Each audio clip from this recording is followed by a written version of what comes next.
Well, about 30 seconds ago, and Blue Jay of the race class, I'm going to guess Brad's on that boat. They're looking good at the pin. So is Deke, Fred Baker. He knows what he's doing. He's not going to take any foul lightly if that's what happens. But it's a clean start. Nobody's over. Deke takes the pin, and Blue Jay is just windwards, heading a little high at the moment. So Deke continues going. I wonder if Deke could think about tacking across the fleet here. They're not even thinking about it. Okay. But Blue Jay's still going.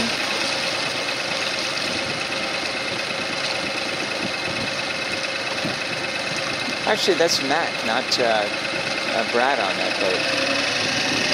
And Wasabi came off well. DiCaprio tacks Jim Pettipaw.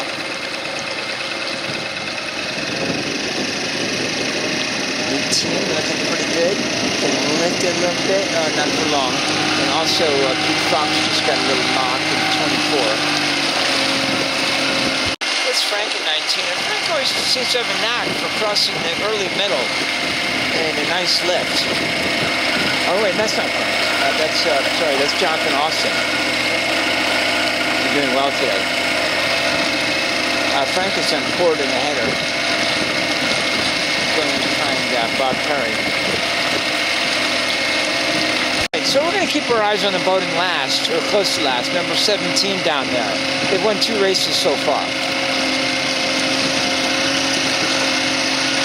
But in first place, by a fair amount, is Jonathan Austin again. They're going really well, and they're lifting. Wow, there's a big lift. That course won't last, but it sure is helping them at the moment. And they're getting slowly and steadily headed, but they're still going good in a puff. So they're going to stay on port and keep riding this baby. As you can see, it's hitting the rest of the fleet now as well. Pretty good velocity. They've run out of velocity, but still puff on in the back. And they're still over on the other side of 18, but way in the distance is Dave Bryant in boat 17. High, sneaking along down there. You're about to see them emerge from front of Jonathan's jib. There they are down there. That's the boat down there that has 2 bullets so far. So here are your leaders, Jonathan Austin covering Bob Perry. Oops, sorry about that. However, boat 11 of the racing class, I think that's the one that Brad is on, going nicely out of the right corner. But behind them is 17. That's Dave Bryant. Oh, big header for the race class. That'll put these guys back in charge.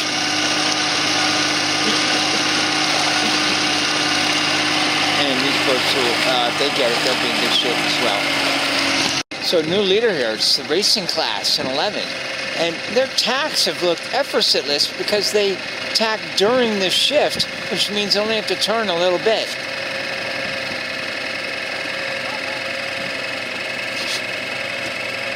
Yeah, they're going to round first. Jonathan Austin is going to struggle to make this mark. There's an awful lot of current at this mark.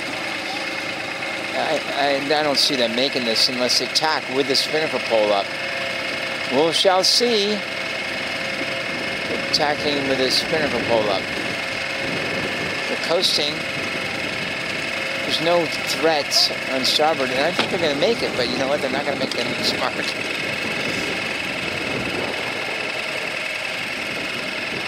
So the racing class is around. And here's Bob Perry going to round third with his team on Raw. Jonathan coasts around the next one also.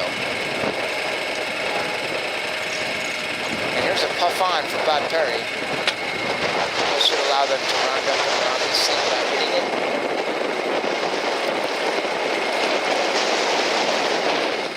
It's a big lefty. That moves Deke's team, Fred Baker, into 4th.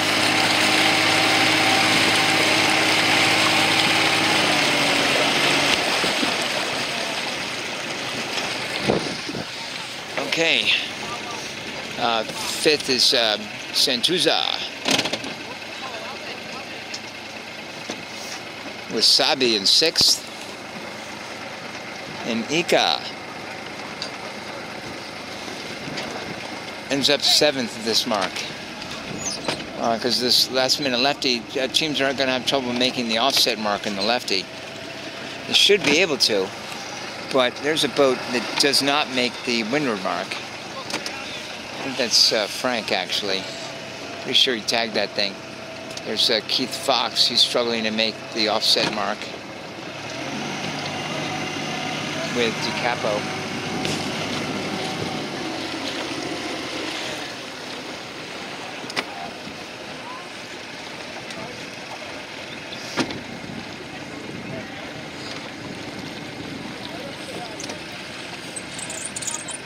DiCapo. So Frank's going into a penalty turn, I believe.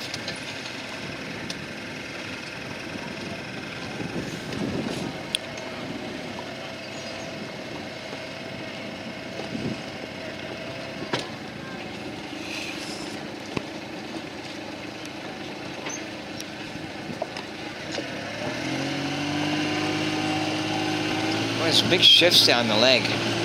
Starboard headers, we've seen port pole every run so far.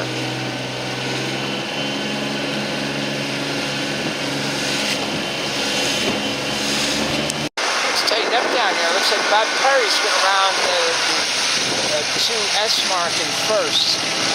That's S standing for they leave it to starboard. With Fred Baker's going to follow him, but that's about third or fourth because at the other mark, the racing class is around. Leading that mark, 2P. We're going to give them second at the moment. Comes Mike Cannon.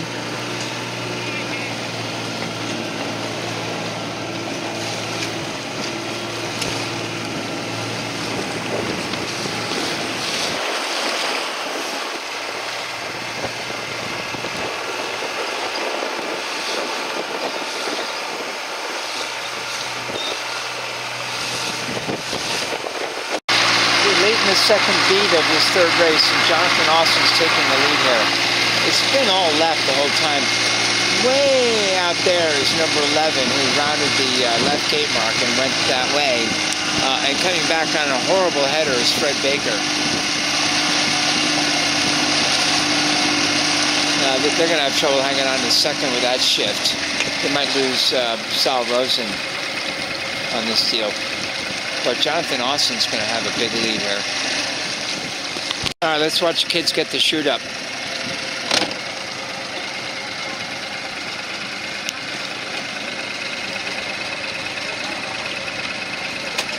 Well, they got nothing yet. In trouble getting the topping lift going.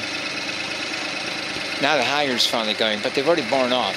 Fortunately, they're on a reach, so that should make filling the spinnaker a little bit easier. Especially once they get the pole back a little bit. They do? Yeah, it's filling nicely. There they go. Now because it's a reach, they need to trim the sheet and the fore guy, and they're good. Nice. Yeah, we got another start going on over there. I have no idea who's who. It's a good fleet. Okay. Fred Baker and his team carrying their pole. It might be a little hard for people to pop the chute at Mark II because, one, it's a short offset, and two, it's in this lefty, it's a tight offset. Yes, in third place, Sal Rosen's team make it around here. They do. They bear off hard. But now they're in a little indecision.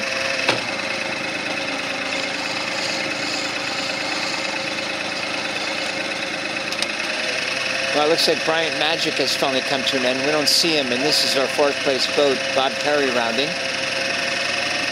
Followed by the racing class, finally surviving that stone-cold right side in fifth. Frank McNamara limping around in sixth. Dave's going to be ninth. But Frank had to play limbo to get around this offset mark.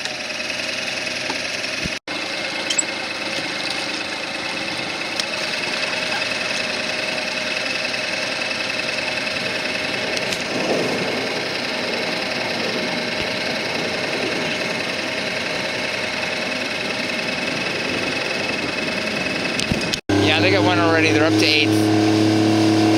But that may do it. It's pretty straightforward, broad reach to the finish.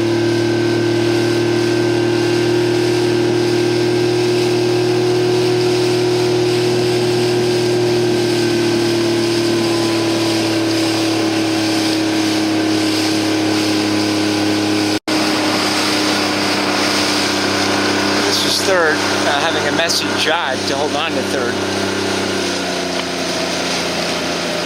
And Baker just went flying across in second. And Jonathan Austin's young high school team won this race. These guys are going to hang on to third, right? Yeah, because the other boat's not doing that much either.